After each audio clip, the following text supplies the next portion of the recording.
Now, what does the verse really speaks about, and what is the context? That's what we need to look at it. First of all, what is the historical context? Again, that appeared in the same surah, 9, one of these two surahs about that conflict with pagan Arabs. If you read even the remaining part of the verse, okay, it says, فاقتلوا المشركين حيث وجدتموهم وخذوهم واحصروهم واقعدوا لهم كل مرصد فإن تابوا وأقاموا الصلاة وآتوا الزكاة فخلوا سبيلهم. That if they desist from the wrong, especially of course if they are guided and they stop their hostilities, guided to Islam, it says leave them alone. So if the command really was to kill them because they are unbelievers, then there should be no chance given to them, because if they stop, then leave them alone. But that's not all. Historically, about whom does this apply? About Jews, Christians, and everybody who's not a Muslim? Or does it deal specifically in historical context with the pagan Arabs who tortured Muslims? And as you know, Muslims were tortured to death, like the father of Ammar ibn Yasir, like Sumayya, the mother of Ammar. Muslims were tortured even to death. They were exiled from Mecca. They were fought against in wave after wave. And whenever there were treaties with them, like the Treaty of Hudaybiyah, they were the ones who broke the treaty and killed the allies of Muslims. So when you get into the battlefield for people who betrayed and killed and tortured, and the Quran says, kill them wherever you find them, does it mean kill every other person or kill the aggressors who are carrying arms against you in the battlefield? Not only the rest of the verse, but I urge you, go, there is nothing hidden. Go and get any translation, even of the meaning of the Quran. And put it not in the context of one verse, the context of the section, as I said earlier. And the relevant section here is the verses before and after from the beginning of the surah. I do not wish to spend too much time on that because you can take lots of analysis in that, but basically, that context speak about people who started aggressive or hostilities against you. وَهُمْ بَدَأُوكُمْ أَوَّلَ مَرَّةٍ. They are the ones who started aggression and persecution against you in the first place. Even in the middle of these very strong verses about the warfare, in the middle of that, it speaks about non-Muslims who did not betray their treaty with Muslims and say, for these people, complete their term for them. The same section speak about those who betrayed their treaty, and it says if they have power over you, if they prevail over you, they will never even consider any bonds, familial bonds, when they persecute or kill you. Just read it, you find lots of indication that it is quite specific and not even generalized. Even in the middle of all these verses, one of the most noble things in the Quran, it says if one of the unbelievers, mean those who, not anyone, the one who's fighting, min al-mushrikeen, the Arab pagans, istajaraka fa'ajir, seek your protection even in the battlefield. And he says, all right, I seek your protection. You should give him protection. You know why? The Quran says, so that he may have an opportunity to listen to the word of Allah. So if the purpose is to cut as many heads as possible, kill and destroy, then there's no need, because he's still an unbeliever. But even the slightest sign of peacefulness, of readiness to communicate, it says you should take him to a safe place. You never take advantage of that. What could be more noble, even in verses dealing with war?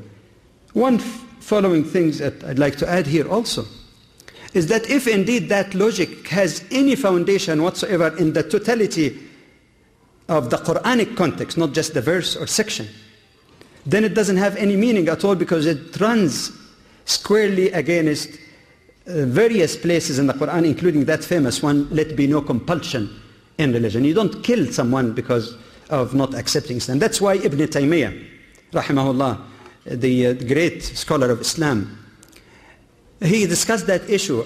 Is the fight against those unbelievers because of their lack of faith or refusal to accept Islam, or بسبب عدوانهم, or because of their aggression?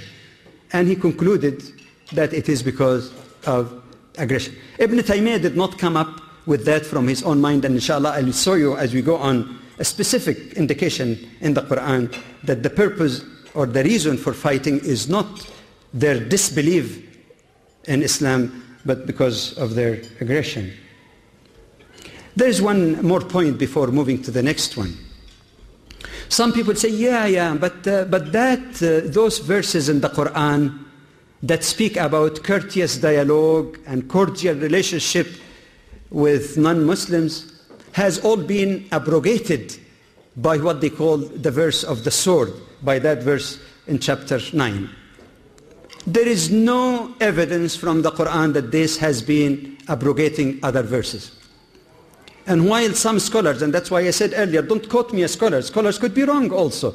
More discerning scholars rejected this idea that some writers in the past said that this verse precluded all the other verses. It is totally erroneous, and there is no evidence.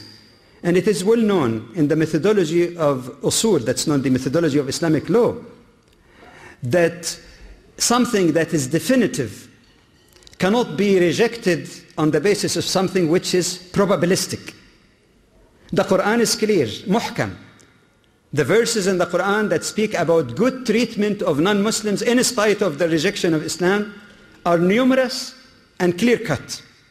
For someone to make a claim that one verse abrogated all of that, that's an opinion, and an opinion cannot supersede the clear text of the Quran. You follow? Cannot, by a mere claim like this. And the proper understanding, as many discerning scholars has found out, that there is no abrogation here. The verse about the sword is applicable in a situation when people are trying to finish you off, to destroy you. Yes, you can fight them. And the verses about inviting people, as the Quran says, in wisdom and beautiful exhortation, applied in the past, and apply today, and will apply tomorrow for anyone who's peacefully communicating with Muslims without compulsion. So each verse has its own scope of application, not that one abrogated or replaced the other. This is a myth, common as it may be. It's a myth. 7. Muslims are required to fight all non-Muslims until they accept Islam. And again, to familiarize you, those who know Arabic, they refer to 2 ayahs in the Quran that use the term حتى ويكون الدين لله, fight them until there is no more fitna, or I'll come to that word, or persecution, and religion belongs to Allah. And another ayah in Surah 8, Al-Anfal, which uses the term even stronger, ويكون الدين كله لله, and all religion belongs to Allah. And you know how some people interpret that to mean? That religion belongs to Allah, that means Islam becomes the only religion, dominates over all. Is that interpretation correct? Let's go back to the words used in this verse. وَقَاتِلُوهُمْ حَتَّى لَا تَكُونَ فِتْنَةً, that appears in Surah 2 in verse 193. The word fitna here means religious persecution. That means fight those aggressive people until there is no more religious persecution. And historically we know it. They used to punish people even who remained back in Mecca if they discovered that they accepted Islam, and harass them.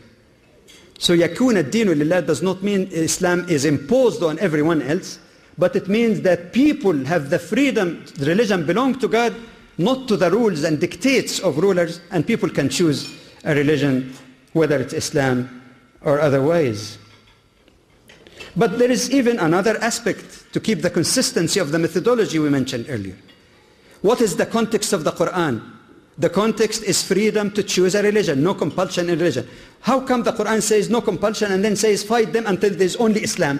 What sense does that make? All right. Moving on. Continuing with this seventh issue. Sometimes get too slow, and then when I press it,